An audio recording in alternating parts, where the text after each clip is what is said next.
जिनके सपनों में जान होती है। पंख होने से कुछ नहीं होता, हौसलों से उड़ान होती है।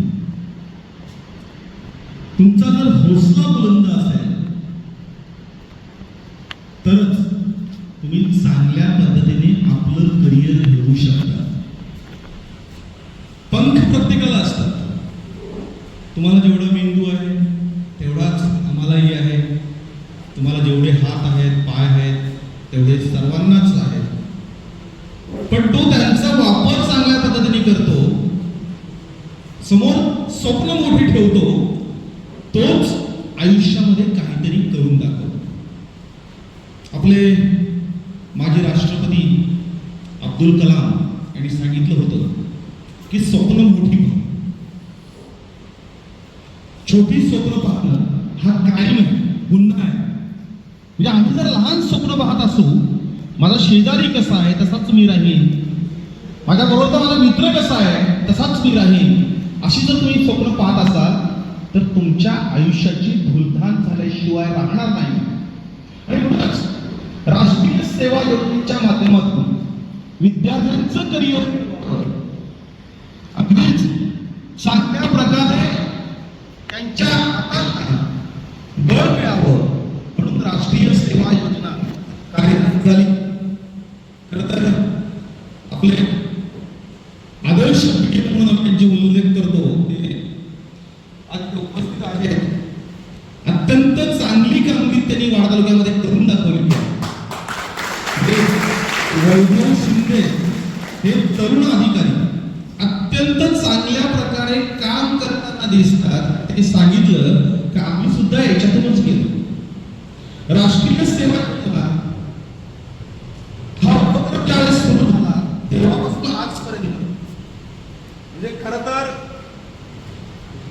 आपण बघितलं, म्हणजे माझं वय तर 55 वर्ष आहे। मी जेव्हा शाळा कॉलेजमध्ये होतो, कॉलेजमध्ये असताना 3 वर्ष आम्ही सेवा योजनेमध्ये भाग घेतला होता। आणि त्या 7-8 दिवसामध्ये जेवढं काही शिकता येईल तेवढं आम्ही शिकलो होतो। आणि हे शिक्षण घेऊन जे काही आत्मसात केलं त्यामुळेच आज मी तुमच्या समोर उभा आहे। आज माझ्या हस्ते अगदी आपण पात्रता नसतानाही उद्घाटन केलं, त्याबद्दल मी पाली ITIचे सर्व पदाधिकारी यांचा आभारी आहे। राष्ट्रीय सेवा योजनेच्या माध्यमातून ही सगळी 100 मुलं आज घडणार आहे। त्यांना आशीर्वाद देण्यासाठी या कार्यक्रमास उपस्थित असलेल्या आपल्या गावच्या सरपंच प्राजक्ता मॅडम, सर्व सदस्य आणि उपस्थित असलेले सगळे मान्यवर,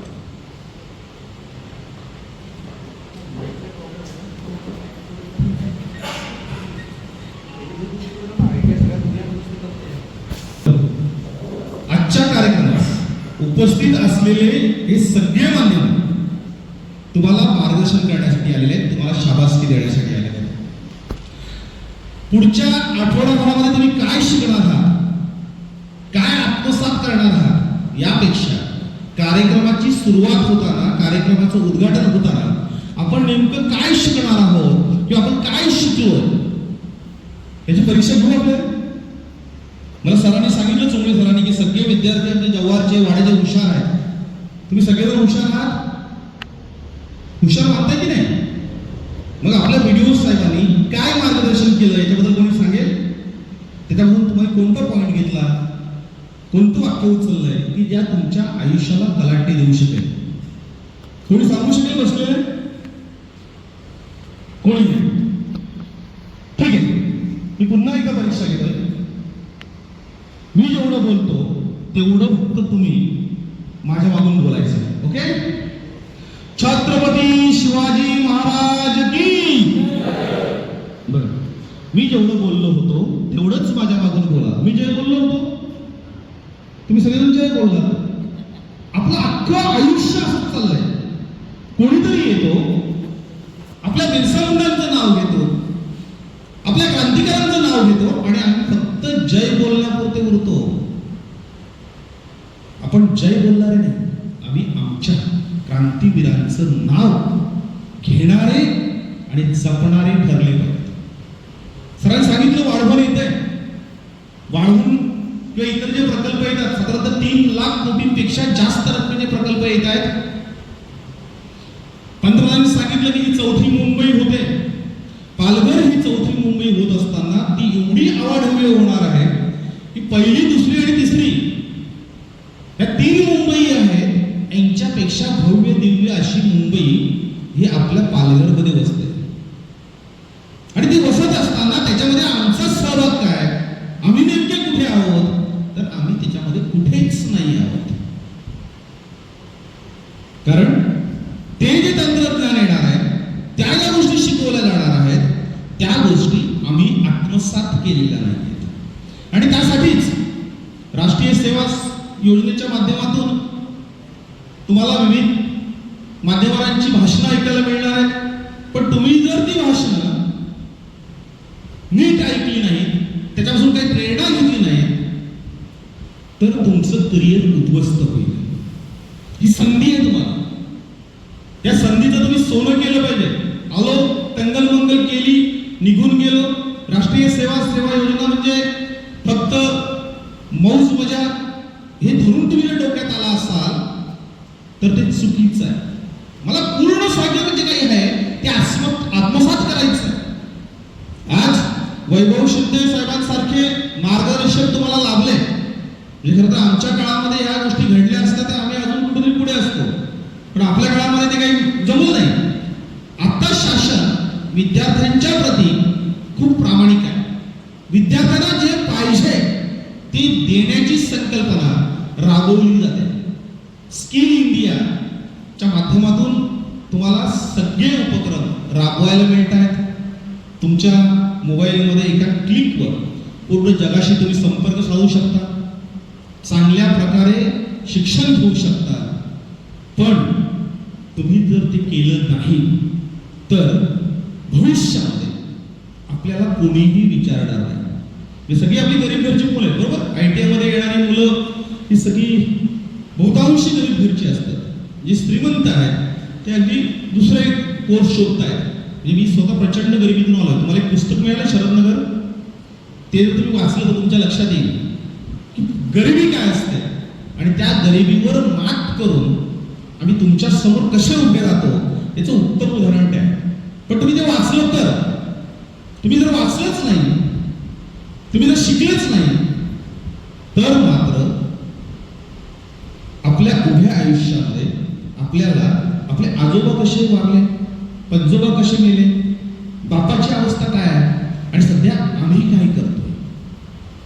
म्हणजे अक्षरशः करिअर हे उद्ध्वस्त करतोय आपण. म्हणजे आमच्याकडे सगळं वाढून ठेवलेलं आहे. ITI आहे, चांगले प्रशिक्षक आहेत, चांगले प्राध्यापक आहेत, सगळ्या सोयी आहेत आणि आम्ही फक्त जर टंगलमंगल करणार असू, आम्ही फक्त प्रमाणपत्रासाठी ITI मध्ये येत असू, तर ताठ मानेने जगण्याचा तुम्हाला अधिकार नाही.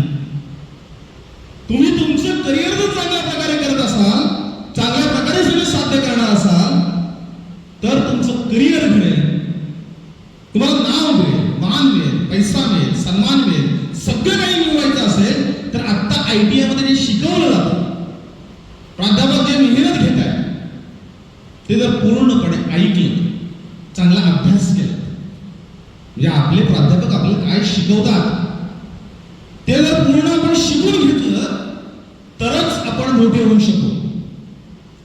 शिंदे साहेबांनी सांगितलं की तुम्हाला स्कोप आहे, मोठमोठ्या कंपन्या येत आहेत, पण कुठलीही कंपनी अनस्किल कामगाराला ज्याला कुठल्याही प्रकारचं ज्ञान नाही, त्याच्याकडे फक्त प्रमाणपत्र आहे, त्याला कंपनीच्या दारात पण उभं करत नाही. आणि तुमच्याकडे चांगलं ज्ञान असेल,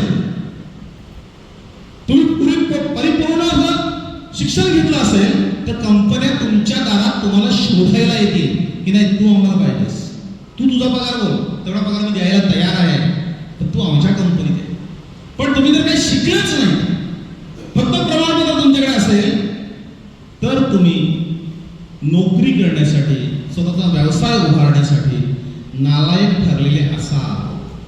तुम्हाला जर लायक ठरायचं असेल तर आजपासून ठरवा. या सेवा योजने, राष्ट्रीय सेवा योजनेच्या प्रशिक्षण कार्यक्रमामध्ये जे कोणी लेक्चरर येतील किंवा जे काही आम्हाला सांगितलं जाईल, जे काही आम्ही करणार असतो, म्हणजे खूप चांगले उपक्रम राबवलेले आहे की तुम्ही 7 दिवसात काय करणार आहात, तर इमारत संस्था कलर करणे, वॉटर लाईन हार्वेस्टिंग करणे, वेल्डिंगची कामं करणे, सगळं काही लिहून दिलेलं आहे. पण हे करणारे 1-2 मुलं असतात, बाकी सगळे बघत बसलेले असतात. प्रत्येकाचा त्याच्यामध्ये सहभाग असला पाहिजे, प्रत्येकाने ते जे पाहिजे ते शिकून घेतलं पाहिजे. आणि जर ते तुम्ही शिकणार नसाल तर तुम्ही फक्त या प्रशिक्षण संस्थेतून सर्टिफिकेट घेऊन बाहेर पडणार आणि त्या सर्टिफिकेटला कुठल्याही प्रकारचा अर्थ उरणार नाही. तुम्ही आता जे शिकताय, तुम्हाला किती पुस्तकं आहेत कोण सांगेल? तुम्हाला विषय किती आहे? कोणता ट्रेड आहे? तुम्ही सर कोणीच बोलत नाहीये. न बोलणारी पिढी ही घातक असते. तुम्हाला बोलता आलं पाहिजे. किती पुस्तकाला पानं असतात? तुम्ही तुमच्याकडे पुस्तक असेल तर पानं किती आहे? कोण सांगेल? पुस्तकच नाही तुम्हाला? नाही पुस्तक सर? किती? प्रत्येक विषयाचं आहे. किती विषय आहेत? कोण उठून बोलेल? कोण उठून बोलेल का? हा सांग. चल राधा उभी. किती विषय आहे? पहिली गोष्ट तू उभी राहिल्याबद्दल सगळी टाळ्या वाजवा. किती विषय आहे? 4 विषय. 4 विषयाची 4 पुस्तकं आहेत. एका पुस्तकाला पानं किती आहे?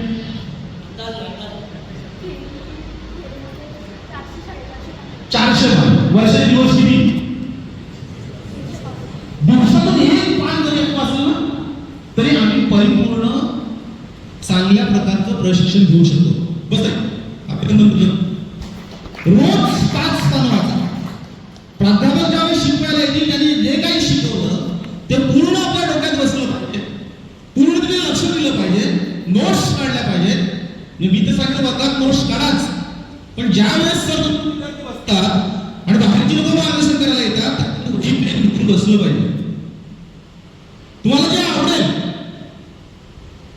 जे वाक्य आवडेल, जे संभाषण चांगलं वाटेल त्याच्या नोट्स काढल्या पाहिजेत आणि त्याच्या पावलावर पाऊल ठेवून आपण चाललं पाहिजे. आयुष्यात एक लक्षात ठेवा, सक्सेस कोणाला मिळतो? तर जी यशस्वी माणसं आहेत त्या यशस्वी माणसांच्या पावलावर पाऊल ठेवून आपण जर चाललो तर आपल्याला चांगल्या प्रकारे सक्सेस मिळू शकतो. मग मोठ्या लोकांच्या पावलावर पाऊल ठेवायचं असेल, त्यांच्या जोडीला बसायचं असेल, तेवढं मोठं आपल्याला व्हायचं असेल तर आपल्याला या सगळ्या गोष्टी लिखित स्वरूपात आपल्याजवळ हव्यात. प्राध्यापक जेव्हा शिकवतात तेव्हा जर आपल्याला कळणार नसेल तर त्याला 4 वेळा विचारलं पाहिजे. जगातला कुठलाही प्राध्यापक, कुठलाही शिक्षक विद्यार्थ्यांनी प्रश्न विचारल्यानंतर त्याला उत्तर देणार नाही असा एकही शिक्षक नाही आहे. प्रत्येक शिक्षकाला प्रश्न विचारणारे, प्रश्न समजून घेणारे विद्यार्थी आवडत असतात. पण आपण कधीही नाही बघू. लेक्चर सुरू झाला, लेक्चर संपला, शिक्षक गेले, तुम्ही फ्री ते फ्री. आपण प्रश्नच विचारला पाहिजे.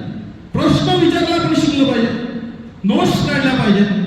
घरी गेल्यानंतर त्या नोट्सवर आपण अभ्यास केला पाहिजे, विचार केला पाहिजे, आपल्याला काही समजलं नाही. आणि तेवढं तुम्ही समजून घेतलं तर तुम्ही त्या क्षेत्रातील मातब्बर होतात. त्या क्षेत्रामध्ये तुमचं नाव हे सर्वात मोठं असेल. आणि ज्यांचं नाव मोठं असतं, ज्यांनी सगळं आत्मसात केलेलं असतं, परिपूर्ण शिक्षण घेतलेलं असतं, त्या विद्यार्थ्यांना डिमांड असते. त्यांना बोलवलं जातं. त्यांना तुला आम्ही एवढा पगार देऊ नाही सांगितलं, तुला किती पगार पाहिजे तो सांगतो आम्ही देऊ. आणि त्यासाठीच ITIच्या माध्यमातून तुमचं पूर्ण करिअर उभं करण्याचं काम स्किल इंडिया करते, शासन करते. खरं तर आज शासनाचे प्रमुख अधिकारी पूर्ण तालुका ज्यांच्या हातामध्ये आहे ते वैभव शिंदे साहेब आज इथे आहेत. त्यांनी तुम्हाला मार्गदर्शन केलंय. तुम्हाला किती पटलंय, तुम्ही किती ऐकलंय माहित नाही, पण तुम्ही जर ते पूर्ण ऐकलं असतं, तुमच्या प्रत्येकाच्या हातात मोबाईल आहे, प्रत्येकाने जर ते रेकॉर्डिंग करून घेतलं असतं आणि त्याच्यानंतर त्याच्यावर उत्तर शोधली असती तर खूप चांगल्या पद्धतीने या कार्यक्रमाच्या आयोजनाचा लाभ तुम्हाला झाला असता. तुम्ही भाग्यवान आहात. कुठली अशी ग्रामपंचायत नाहीये का तिथे ग्रामपंचायतीमध्ये कार्यक्रम असल्यानंतर सगळे सदस्य उपस्थित असतात. सरपंच, ग्रामसेवकापासून सदस्यांपर्यंत सगळी मंडळी उपस्थित असतात. असं होत नाही. मी पहिल्यांदा बघतोय की तुम्हाला आशीर्वाद देण्यासाठी, तुम्हाला सहकार्य करण्यासाठी पोशिणी पूर्ण ग्रामपंचायत इथे उपस्थित आहे. यांच्यासाठी काय आलं सगळ्यांनी?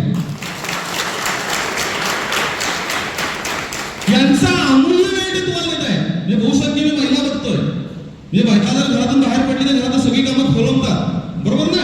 आपल्या घरामध्ये तीच चालतं. पण तरी सुद्धा गेली 2-3 तास इथे सरपंच मॅडम आहेत, त्यांच्या सहकारी आहेत, सगळी मंडळी केवळ तुमचं उज्ज्वल भविष्य पाहायला आलेली आहेत. आणि या 7-8 दिवसामध्ये तुम्ही जर काही शिकून गेला नाही, तुम्ही तुमचं करिअर डेव्हलप केलं नाही, तुम्ही जर या कार्यक्रमातून निर्धार केला नाही, शपथ घेतली नाही, तर या कार्यक्रमाचा खोलपणा हा सगळ्यांच्या लक्षात येईल. आणि हे जे आम्ही इकडे पुढे बसलो ना, आमच्या जीवनात काहीही फरक पडणार, फरक तुमच्या जीवनात पडणार. करिअर तुम्हाला करायचं आहे. आणि म्हणून आज निर्धार करा की पुस्तकाला जर 400-500 पानं असतील तर त्याचा एक पान मी वाचायचं ठेवणार नाही. 365 दिवसामध्ये भरपूर वेळ आपल्याकडे आहे. म्हणजे खरं तर एक पुस्तक वाचायला 4-5 दिवस ठीक आहे, समजून घ्यायला आणखी 8-10 दिवस ठीक आहे, प्राध्यापकाकडून शिक्षकाकडून समजावायला 6 महिने ठीक आहे. आता या 6 महिन्याच्या कालावधीमध्ये आपण जर चांगल्या प्रकारे अभ्यास केला तर चांगले तंत्रज्ञ म्हणून आपण बाहेर पडू आणि आपलं करिअर आपण सुरू करू. आता करिअर म्हणजे काय? जर तुम्ही चांगल्या प्रकारे नोकरीला लागलात, चांगले पैसे कमवायला लागलात, तर पहिलं सुख हे आपल्या आई वडिलांना लागतं. समोर नजरेसमोर ना की हे माझे वडील आहेत आणि वडील काबाड कष्ट करतायत, उन्हातान्हात मेहनत करतायत, अगदी उपाशी पोटी राहून तुमचा खर्च उचलतायत. ते यासाठी करतायत की माझा मुलगा कधीतरी नोकरी होईल, चांगल्या प्रकारे पगार घेईल आणि चांगलं जीवन जगेल. ही त्यांची स्वप्न आहेत आई वडिलांची. आणि ही स्वप्न पूर्ण करण्यासाठी आपल्याला चांगल्या प्रकारे ज्या ट्रेडमध्ये आपण आहोत, ज्या क्षेत्रात आहोत, त्याचं पूर्ण नॉलेज घेणं गरजेचं आहे. ते घेऊन तुम्ही बाहेर पडलात, चांगली नोकरी लागली किंवा स्वतःचा उद्योग व्यवसाय सुरू केला तर पहिला आनंद आई वडिलांना आणि दुसरा आनंद तुम्हाला आहे. तुमचीही उद्या लग्न होणार आहे, तुम्हालाही मुलं होणार आहे आणि त्यांचं करिअर त्याच दिवशी डेव्हलप झालेलं असेल जेव्हा तुम्ही चांगल्या पदावर असाल.